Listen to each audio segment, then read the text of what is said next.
안녕하세요. 누구나 살면서 한 번쯤은 기적이 찾아온다고 하죠. 요즘까지 팍팍한 세상에 믿기 어려운 이야기 같지만 이미 경험을 해본 저는 이 말을 철석같이 믿고 있답니다. 쥐구멍에도 벼뜰 날이 온다고 하지 않습니까? 하지만 저는 사는 내내 벼튼커녕 홍수만 들이닥치는 듯 했는데요. 그런 저에게도 단 한 번의 기적은 생기더라고요. 어쩌면 누군가에게는 큰일이 아닐 수 있겠지만 적어도 저에게는 살면서 절대로 잊지 못할 큰 기적이었어요. 하지만 그 이야기에 앞서 먼저 제 지난 인생 이야기를 들려드릴게요. 저는 가진 것이라곤 눈에 넣어도 아프지 않을 사랑스러운 우리 아들 딸뿐인 50대 아줌마입니다. 그런 저의 인생은 젊었을 적부터 기적은커녕 고난과 고난의 연속이었어요. 특히 제 20대 때만 생각하면 그건 정말 말도 못해요. 아마 다른 분들도 각자의 어려움이 있었겠지만 제가 살았던 힘든 인생은 어디 가서 말도 못할 정도니까요. 원래 저는 20대 초반이라는 꽃다운 나이에 남편과 아들, 딸 하나씩 낳고 사는 단란한 가족을 이루었답니다. 그 당시에도 형편이 넉넉하진 않았지만 그래도 젊은 부부가 무슨 걱정이 있었겠어요. 앞으로는 꿈 같은 일들만 일어날 줄로 알고 있었던 거죠. 하지만 둘째 딸을 낳고 5년 뒤 우리 부부는 병원으로부터 정말 청천벽력 같은 말을 들었습니다. 담당 의사가 그러더군요. 저 따님분은 남들보다는 많이 다릅니다. 좀 많이 아프죠? 혹시 지적 장애라고 들어보셨습니까? 네? 뭐라고요? 그게 무슨 말씀이세요? 따님분은 지적장애 1급 결과가 나왔어요. 앞으로 부모님께서 챙겨줘야 할 일이 아주 많을 겁니다. 글쎄, 우리 애가 지적장애 1급이라는 게 아니겠어요? 그때까지만 해도 저희는 그저 딸애가 말도 늦고 자꾸 또래 애들처럼 야물딱지게 행동을 못해서 병원에 데려갔던 건데 꿈에서도 생각지도 못한 의사의 말에 눈앞이 노래지는 것 같았답니다. 그날 집으로 돌아오는 길에 저는 딸을 부둥켜 안고 하염없이 눈물을 흘리고 남편은 땅이 꺼져라 한숨만 푹푹 쉬었죠. 그런데 저와 함께 딸을 지켜줘야 할 그 아이의 생부라는 놈이 하는 말이 정말 기가 차더라고요. 있잖아 여보, 우리 지금 살고 있는 집 사골세 내기도 힘들어. 사실 지금 우리 애들 둘 데리고 쌀 한 톨 해먹는 것도 버거운 형편이야. 그런데 거기에 애가 아프기라도 하면 우리가 이걸 어떻게 감당하겠어? 오늘 검사 비용만 해도 이 정도인데 앞으로 얼마나 더 큰 돈이 들어갈지 어떻게 하냐고. 우리 그냥 얘 국가시설에 맡기자. 그게 얘도 살고 우리도 사는 길이야. 뭐? 지금 고아원에 딸을 버리자는 소리야? 미쳤어? 우리 딸이야, 우리 딸.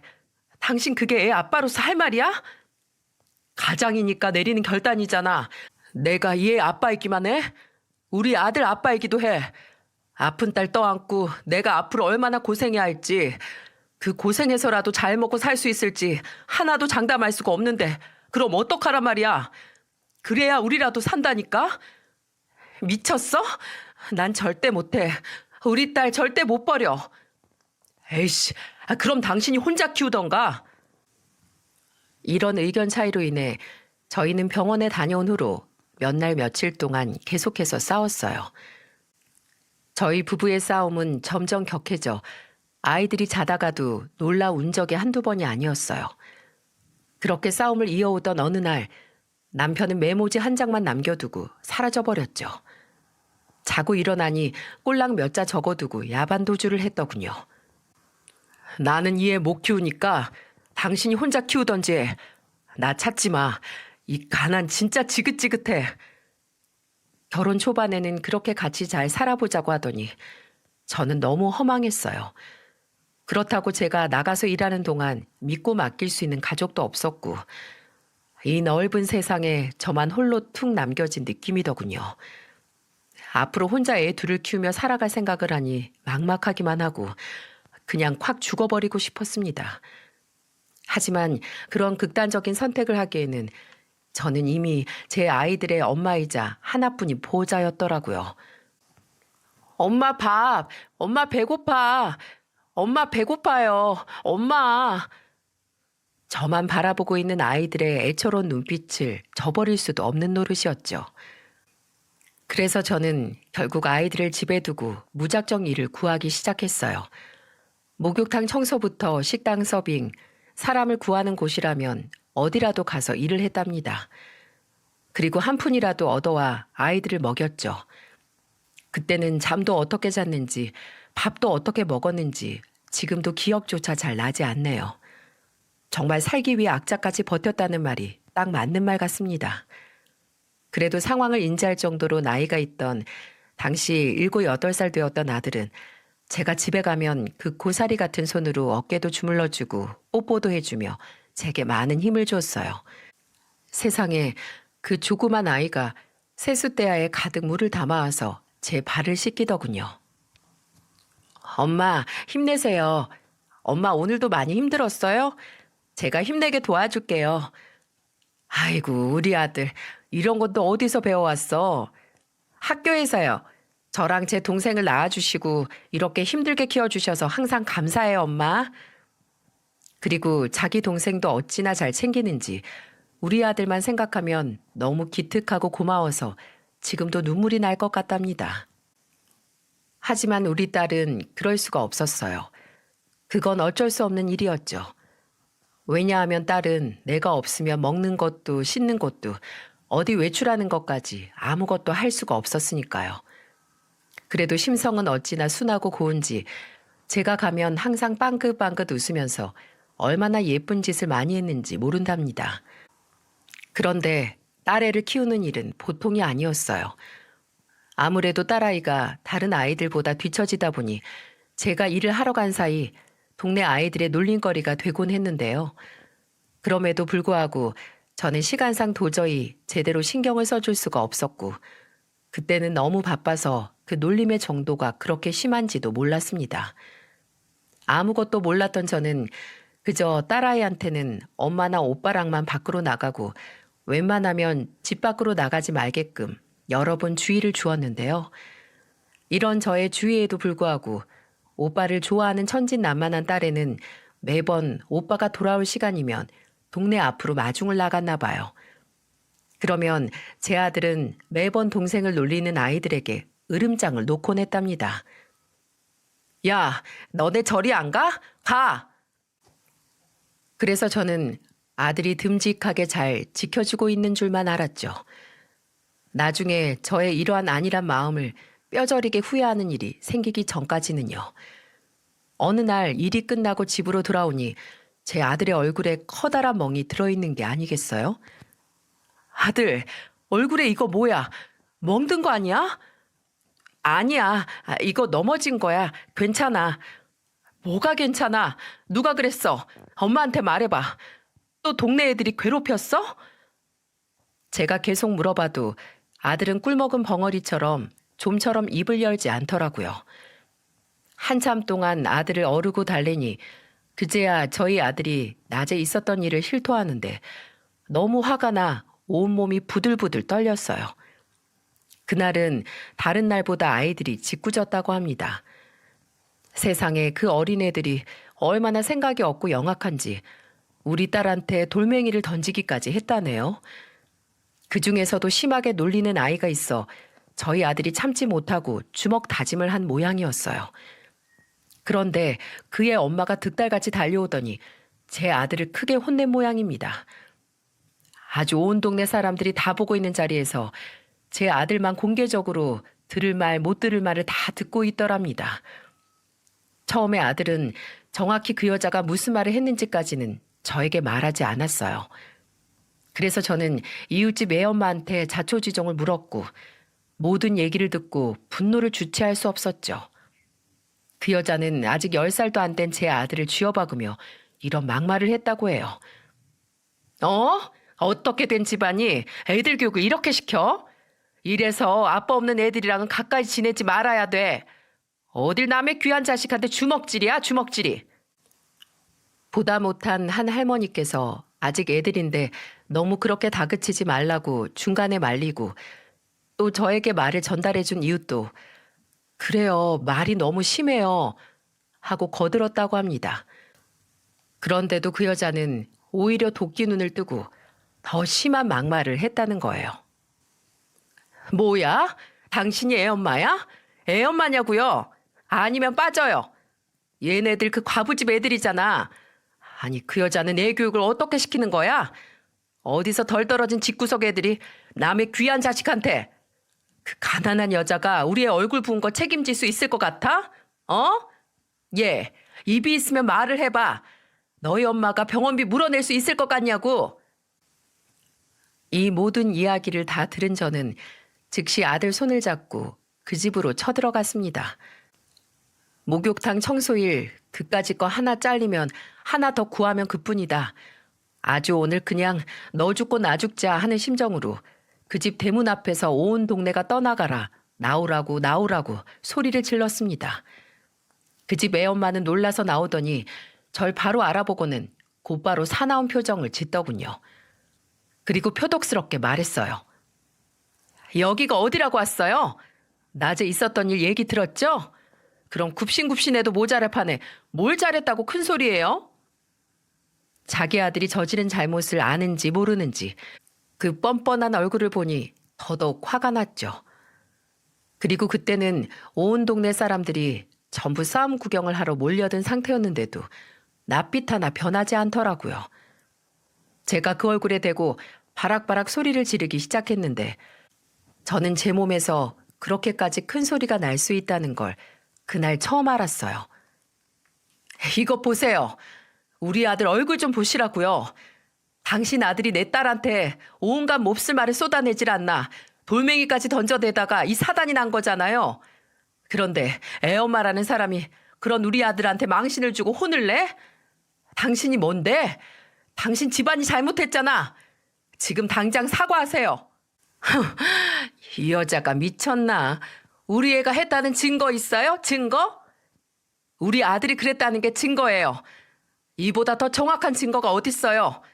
그쪽 아들 데려와 봐요. 나도 한 대 콱 쥐어박게. 어머, 미쳤나 봐. 진짜 이 여자가. 그래, 나 미쳤다. 여기 있는 사람들 전부 똑똑히 들어. 나 미친 사람이야. 알아? 어디 남의 자식 귀한 줄 모르고 손을 함부로 올려? 집안 교육 어떻게 시켜먹길래 애가 사람한테 돌을 던지는데 감싸고 드냔 말이야. 어? 나도 똑같이 해줘?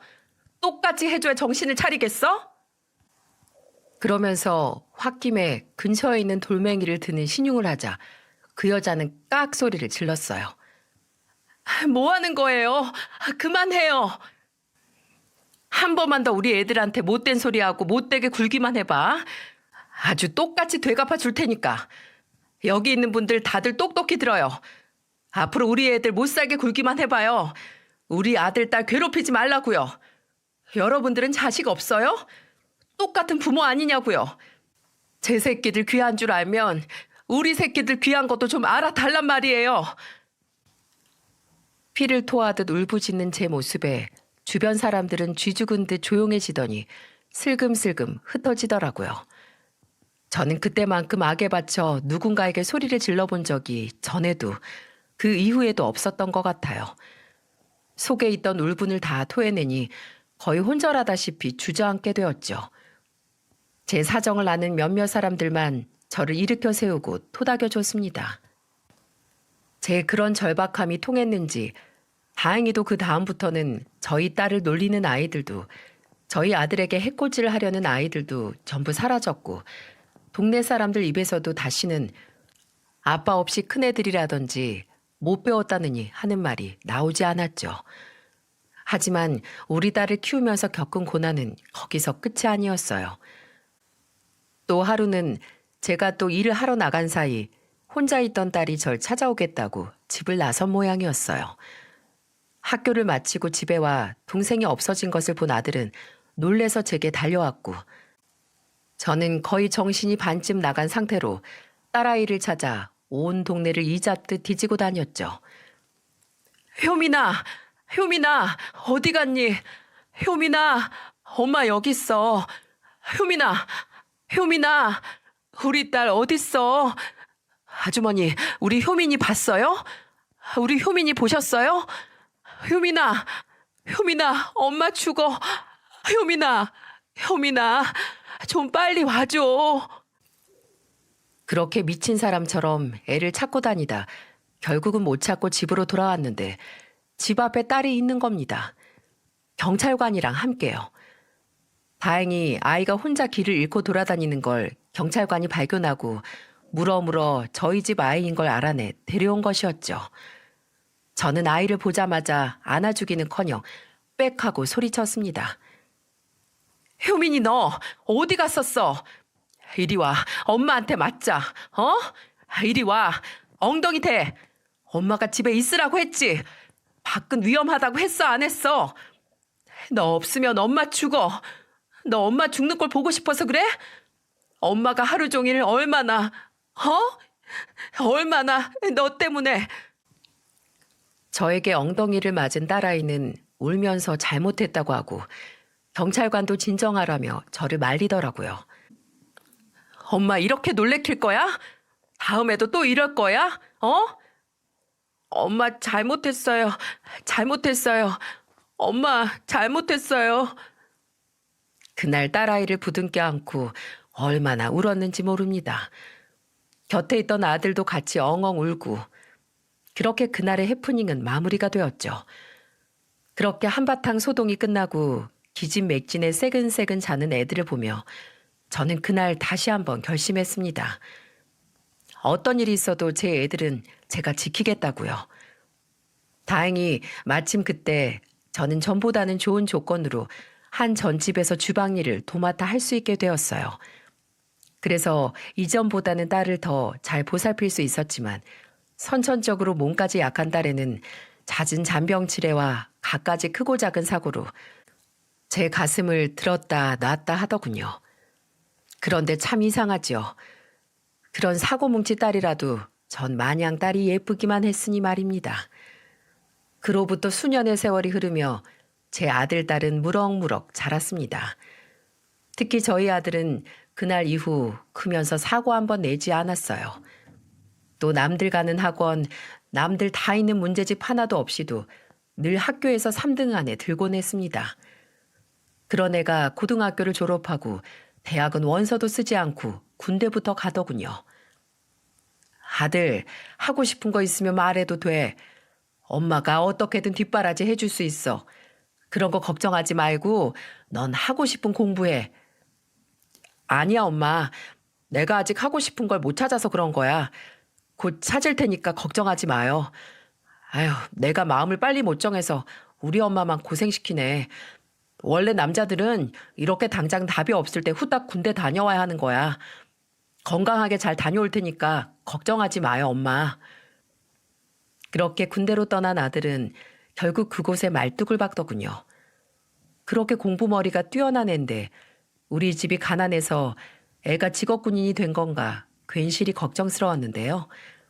그런 저에게 아들이 해준 이야기가 얼마나 대견했는 줄 아시나요? 에이, 군인도 공무원이야, 엄마. 얼마나 잘해주는데. 나는 오히려 이렇게 잠도 재워주고 밥도 먹여주고 안정적인 직장이라 너무 마음에 드는걸? 다른 사람들은 하고 싶어서 비싼 돈 들여서 전문 대학교도 다니고 오는데 나는 이렇게 바로 시작할 수 있으니 얼마나 좋아. 오히려 자랑스러운 대한민국의 군인이 된 건데 축하해줘야지. 이렇게 말하며 아들은 저에게 환하게 웃으며 자랑스럽게 말했어요. 그래서 제가 잘못 생각했구나. 어쨌든 우리 아들이 하겠다고 하는 건 응원해줘야겠다 싶어 마음을 바꾸게 되었답니다. 이후로는 어딜 가도 우리 아들이 이 대한민국 군인이라고 자랑스럽게 말하고 다니고 있어요. 아들은 중요한 일이 없는 한 달에 서너 번은 집으로 와서 가족들과 함께 시간을 보내고 제가 한사코 말려도 용돈을 지어주고 가는 그런 효자랍니다. 반면 우리 딸은 아직 제가 키우는 중이고요. 딸은 그래도 나이가 들더니 예전보다 사고를 치지도 않고 얌전해졌어요. 이제는 예전처럼 큰 돌발 행동은 잘 안 하게 되었고요. 저는 가게 일을 하면서 조금씩 모았던 돈으로 작은 포장마차를 차려 5년 정도 해오고 있었습니다. 그런데 인생은 산 넘어 또 산이더군요. 어느 날 또다시 저에게 청천벽력 같은 소식이 들려왔기 때문이에요. 바로 제가 일하는 지역이 재개발에 들어가게 된 것이었죠. 해당 지역에 있던 모든 노점상들에게는 철거 명령이 떨어지게 되었어요. 어떻게 마련한 내 일터인데 이렇게 한순간에 사라지다뇨. 당장 저희의 밥벌이는 이것뿐이었는데 말입니다. 저는 또다시 큰 절망에 빠지게 되어 하루하루를 눈물을 삼키며 지낼 수밖에 없었어요. 이제는 저도 나이가 있다 보니 어디 가서 새로운 일을 구하기도 막막하더군요. 그러던 와중에 어느 날은 제 포장마차에 어느 손님이 들어왔어요.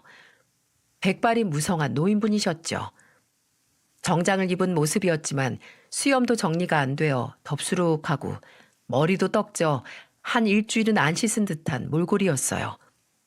말하는 것을 들어보니 말투도 약간 어눌한 게 어딘가 불편해 보이셨고요. 사장님, 네네, 말씀하세요. 제가 돈이 없어서 그러는데, 네네, 괜찮아요. 말씀하세요. 저, 저거, 저거 우동, 우동. 우동이요? 네네, 알겠어요. 여기 앉으세요. 잠시만 기다리세요. 저는 그 노인분을 자리에 앉혀드리고 공짜로 우동을 만들어 드렸어요. 얘기를 나누다 보니 아버지가 생각이 나기도 하고, 그리고 저는 매일같이 우리 딸과 대화를 해서인지 그런 대화가 전혀 불편하지 않았거든요. 그런데 제가 가져다 드린 우동을 보더니 노인분은 갑자기 막 우시는 거예요. 사장님, 감사합니다. 정말 감사합니다. 잘 먹겠습니다. 아니에요. 많이 드세요. 더 필요한 거 있으면 언제든 말씀하시고요. 양 부족하면 더 드릴게요. 한참을 흐느끼던 백발 노인은 우동 한 그릇을 전부 다 먹고 또 한참을 흐느끼다가 가시더군요. 그때는 그냥 무슨 사연이 있으신가 보다 싶어 신경이 쓰였을 뿐 직접 위로를 해드리거나 무슨 일이 있으시냐고 말을 붙이지는 못했어요. 그런데 다음 날 그 백발 노인은 또 저희 포장마차로 오시는 거예요. 그날은 어디서 국어를 하고 왔는지 꼬깃꼬깃한 1,000원 한 장을 들고 와서 저에게 주시더군요. 사장님, 이거 우동 한 그릇만 주세요. 이렇게 어눌한 발음으로 우동을 주문하시면서요. 그래서 저는 또 똑같이 우동을 한 그릇 내어드렸어요. 오늘은 저한테 이거 주시는 거예요? 이거 1,000원 저 주시는 거예요? 감사합니다, 어르신. 1,000원 감사해요. 그리고 그날은 전날보다 일부러 더 많은 양을 내어드렸죠. 그 모습을 보니 저희 아버지 생각이 또 나더군요. 저희 아버지가 살아생전 한 번도 빛을 못 보시고 평생 가난에 시달리며 저 하나 바라보고 사시다가 결국 병으로 일찍 세상을 뜨셨거든요. 이날은 어르신이 맛있게 드시다가 갑자기 두리번거리면서 저에게 다가왔습니다. 사장님, 혹시 손님들 먹다 버린 남은 술 있나요? 저 남은 술, 버리는 술 하나만 주세요. 다른 사람 먹다 남은. 이렇게 말씀하시면서 소주를 찾으시더군요. 그래서 저는 금방 말을 알아듣고 되물었어요. 소주도 시키고 싶으세요? 소주 한 병 드릴까요? 여기 있어요, 어르신. 이거 드세요. 그리고 새 소주를 한 병 가져다 드렸어요. 어르신은 소주를 받아들고 조금씩 마시더니 이번에도 훌쩍훌쩍 울기 시작하시는 겁니다. 그 다음 날도 또 똑같이 우동 한 그릇에 소주를 마시면서 흐느끼시고요. 그래서 3일째 되는 날에는 제가 손님들 없는 틈을 타 어르신께 말을 붙여보았어요. 어르신, 음식은 입에 맞으세요? 괜찮으세요? 근데 왜 이렇게 우세요? 무슨 일 있으셨어요? 왜 이렇게 식사를 하면서 우세요? 먼저 간 우리 아내 우리 딸이. 네? 아내가 너무 보고 싶어서 우리 딸 지연이가 너무 보고 싶어서. 아내랑 따님이요? 보고 싶으시다고요? 찾아드려요? 몰라요, 몰라. 내 아내랑 딸이 사라졌어요. 우리 여보, 우리 딸 찾아주세요. 우리 아내랑 딸 찾아주세요. 네? 아니, 그럼 가족을 잃으신 거예요?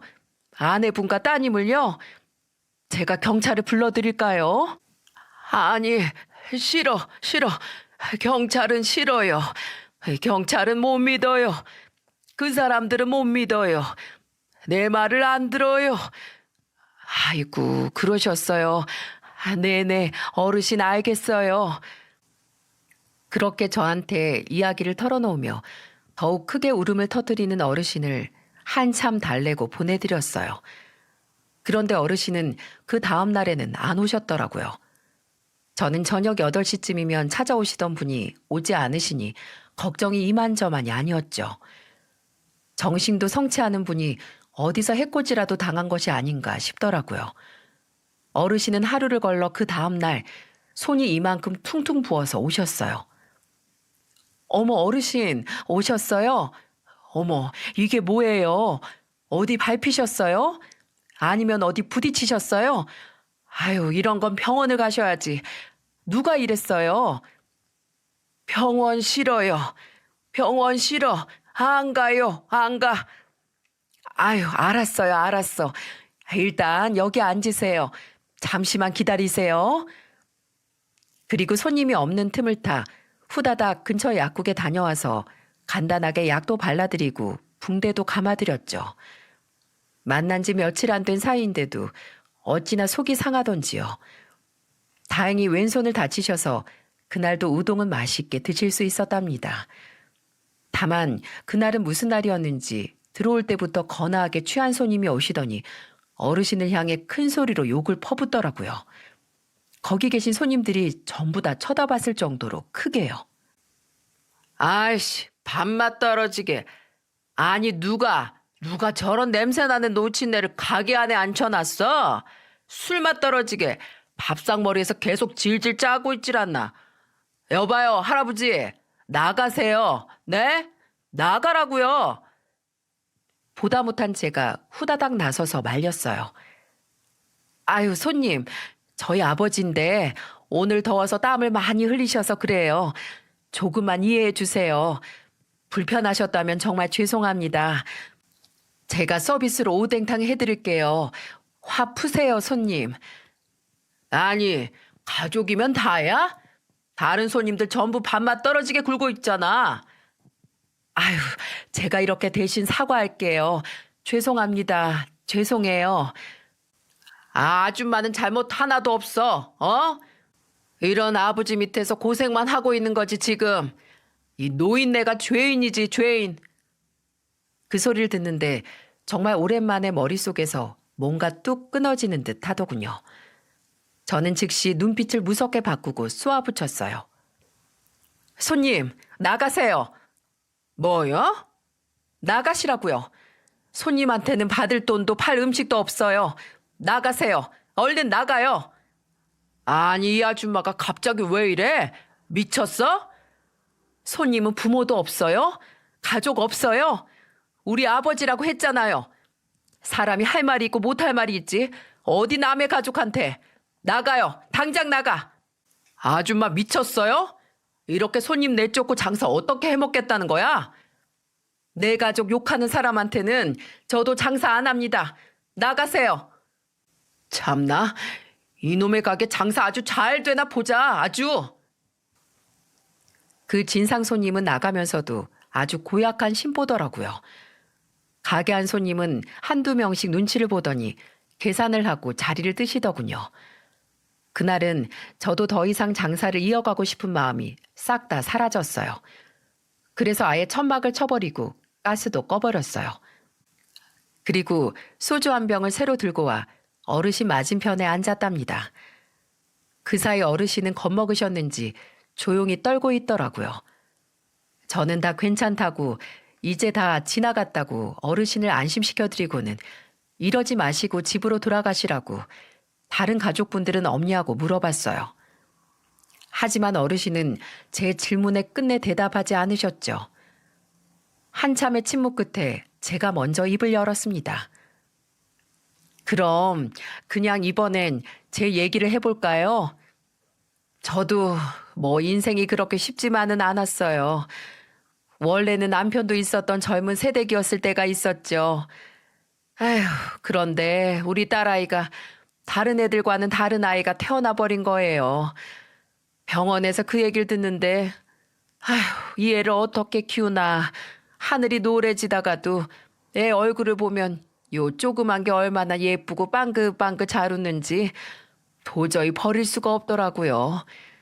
남편 놈은 지 처자식 전부 내팽겨치고 도망가더군요. 그때 얼마나 죽고 싶었는지 아세요? 남편 없이 애 둘, 그것도 아픈 애까지 키우느라 손끝이 갈라지는 것도 모르고 일만 했어요. 죽고 싶을 때마다 우리 애들 잠든 얼굴 보면서 참고 또 참고 내가 죽으면 내 새끼들, 특히 우리 딸은 어떡하나 걱정이 돼서 도저히 제 손으로 명주를 끊을 수가 없더라고요. 저기 저 아이, 제가 제 딸이에요. 오실 때마다 보셨죠? 엄청 이쁘죠? 얼마나 착한 아이인지 몰라요. 마냥 똥강아지 같은 저 아이를 두고 제가 어떻게 편히 눈을 감겠어요.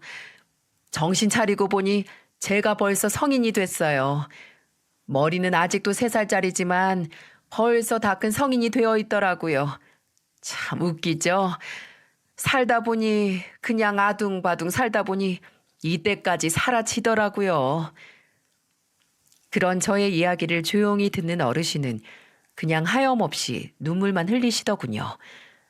마치 자신의 일인 듯 우는 그분을 보면서 저도 모르게 눈물이 툭툭 떨어졌었고요.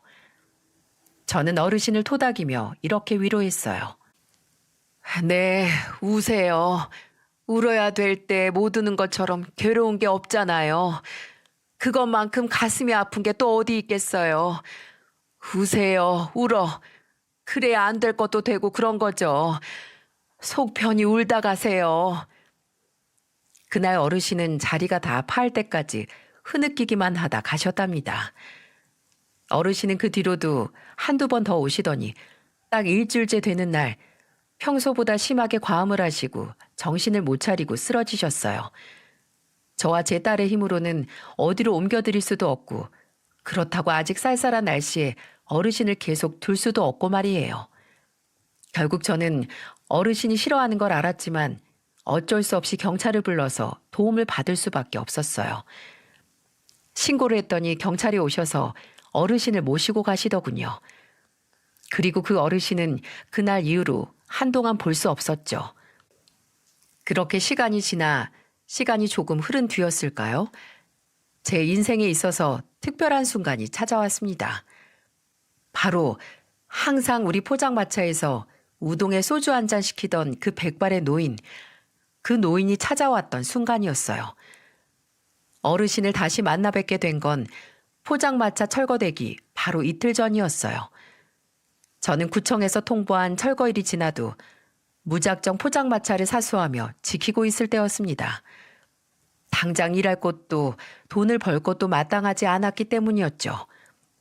바로 그때 어르신이 찾아온 겁니다. 그런데 어르신은 혼자만 계시지 않았는데요. 전에는 없던 듬직한 아드님과 함께였거든요. 그 아드님은 저를 발견하자마자 어르신께 이렇게 물었어요. 아버지, 이분이세요? 이분이 아버지 은인이세요? 맞아요? 저는 그 이야기를 듣고 깜짝 놀랐어요. 내가 은인이라뇨? 그런데 아드님은 노인분이 고개를 끄덕하자 저에게 다가와 제 손을 꼭 잡아주시더라고요. 그러면서 너무나 놀라운 이야기를 이어갔습니다. 사장님, 정말 고맙습니다. 저희 아버지 목숨을 지켜주신 은인이세요. 아버지가 원래는 정말 정정하시고 멋진 분이신데 저희 가족이 사실 6개월 전에 큰 아픔이 있었거든요. 제 어머니와 여동생이 교통사고로 인해 그만 하늘나라로 떠나버렸어요. 아버지와 저는 그날 한순간에 가족을 2명이나 잃게 되어 세상이 다 무너지는 것 같았죠.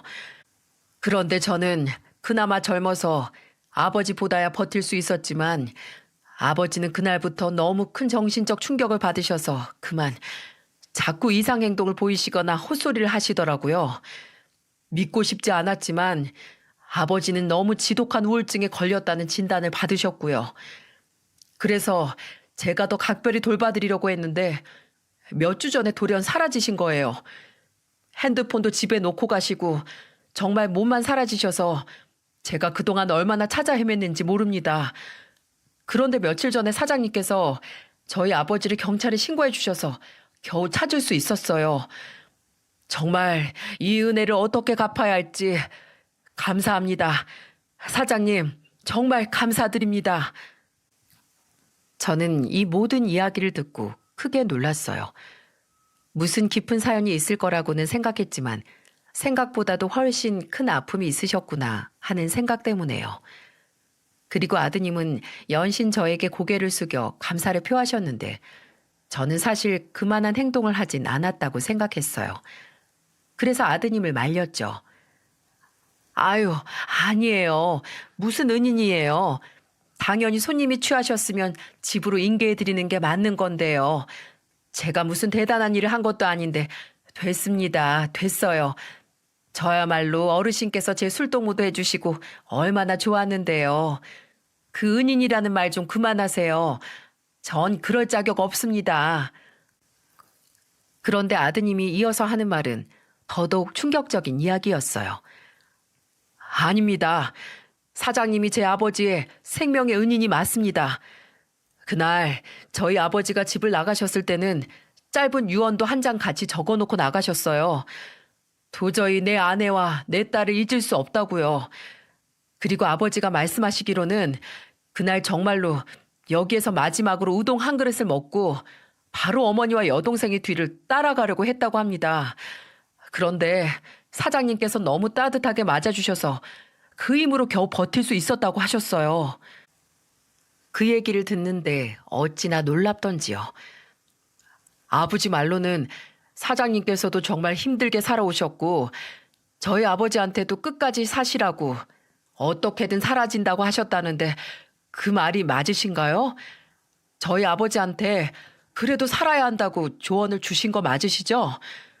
아버지가 사장님의 바로 그 말 한마디 때문에 극단적인 선택을 하려던 마음을 접었다고 하셨어요.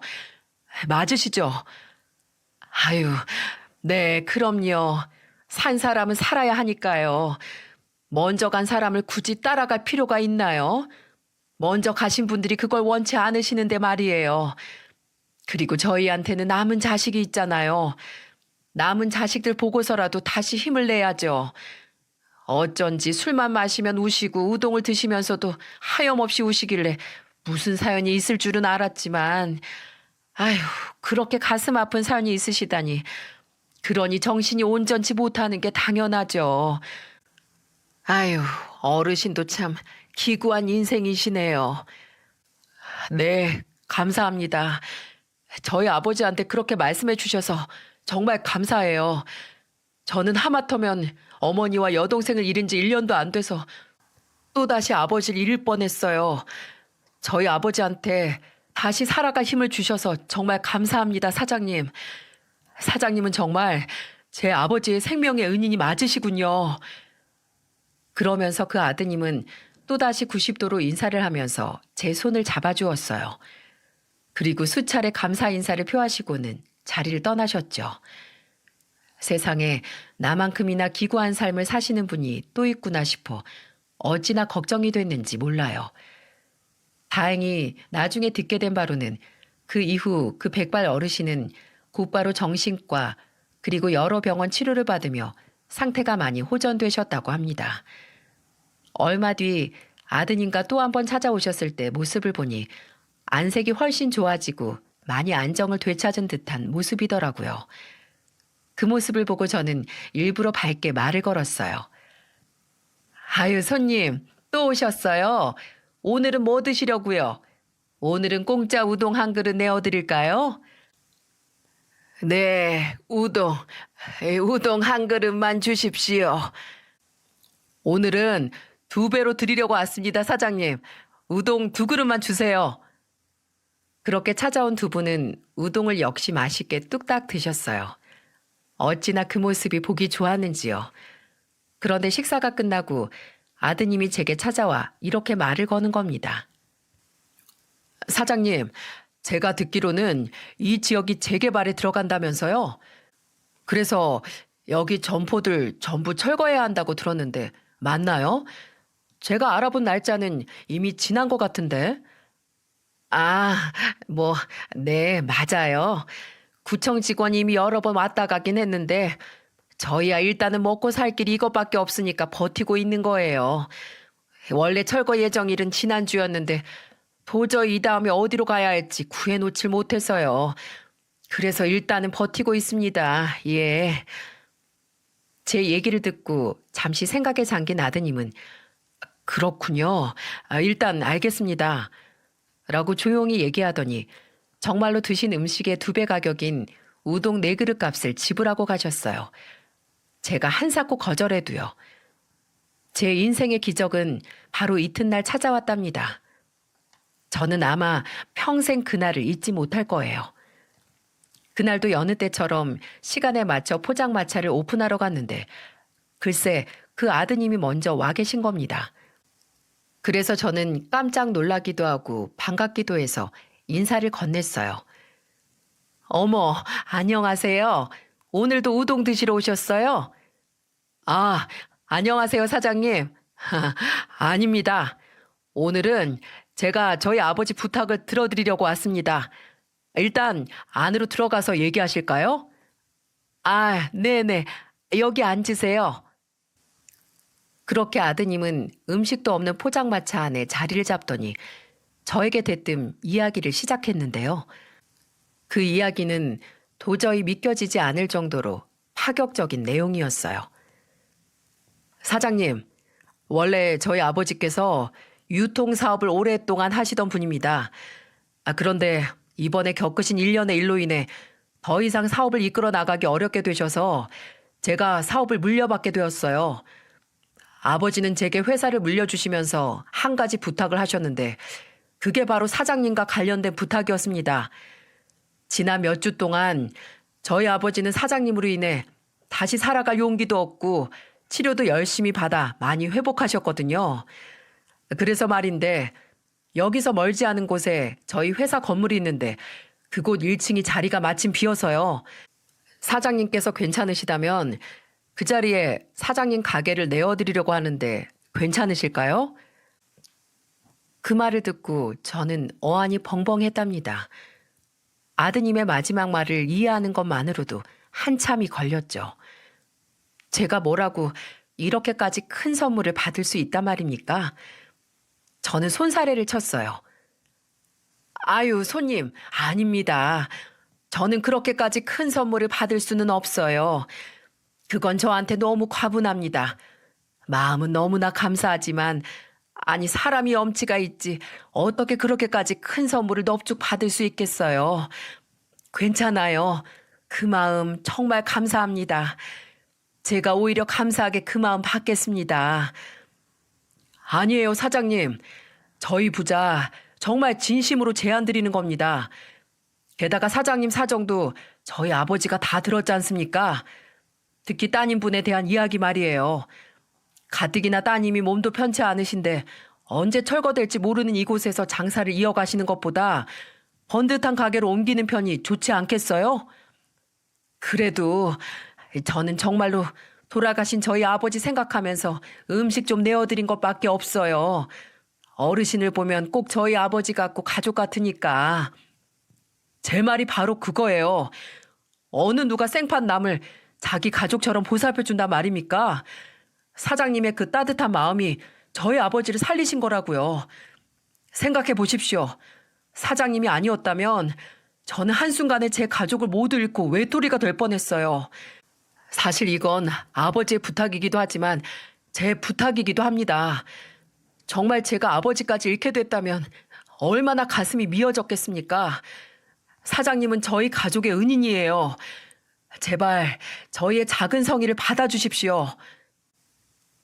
아드님의 진심 어린 간곡한 이야기를 듣는데 제 눈에서는 저도 모르게 저절로 눈물이 하염없이 흘렀어요.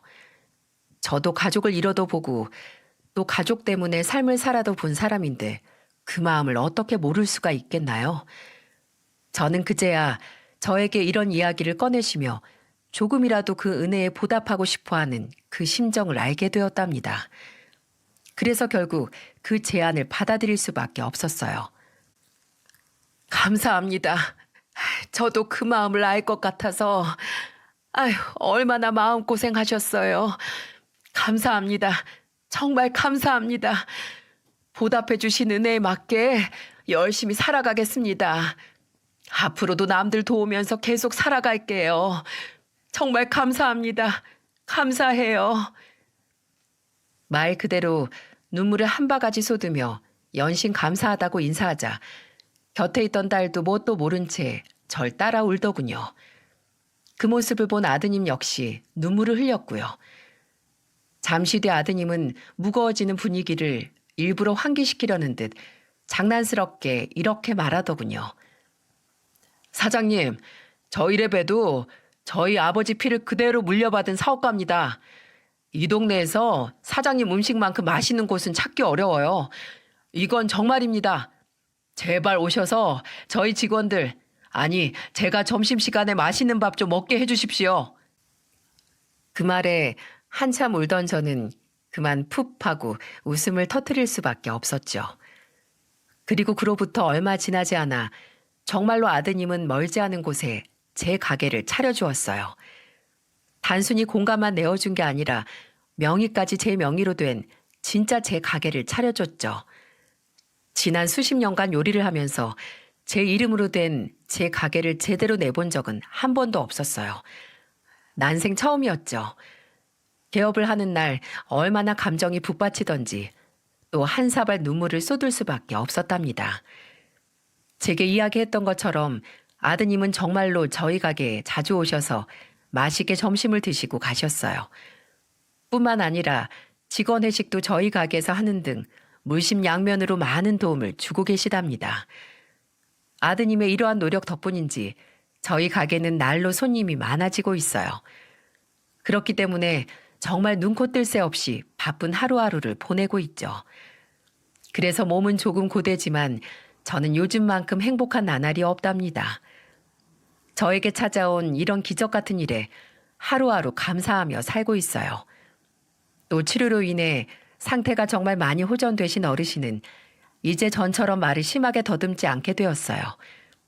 가끔가다 저희 가게 우동을 드시러 오실 때마다 웃으며 인사도 하시고 저희 딸이랑도 한참을 놀다 가십니다. 저희 딸 역시 할아버지, 할아버지다, 할아버지! 하며 어르신이 올 때마다 얼마나 좋아하면서 반기는지 모릅니다. 왜 사람이 고운 일을 하면 고운 밥 먹는다고 하질 않습니까? 아마 제 인생을 빗대어 한 말이 아닌가 싶습니다. 살면서 선행을 많이 베푼 사람은 언젠가는 그 업보를 전부 물려받는다고 하는데 제가 이때까지 살아보니 옛 어른들의 말이 틀린 것이 하나도 없는 것 같더군요. 물론 저도 의도하고 행동한 것은 아니지만 제가 저희 가족 생각에 제 가슴이 아파서 했던 수많은 따스한 행동들이 모두 저에게 이렇게 돌아온 것이 아닐까 싶네요. 어쩌면 저의 지난 기구했던 삶을 하늘이 굽어보시고 어르신을 보낸 게 아닐까 싶기도 하고요. 이렇게 제 이야기를 전부 하고 나니 속이 후련해지고 더더욱 지난 과거의 아픔과는 멀어진 기분이 드네요. 저의 긴 이야기를 들어주신 모든 분들께 감사드립니다. 제 사연을 들어주신 분들 모두 앞으로 선한 마음을 베풀고 살아가시는 따뜻한 사람이 될 수 있기를 간절히 바랍니다. 오늘 하루도 사랑이 가득한 하루 보내시길 바랍니다. 감사합니다.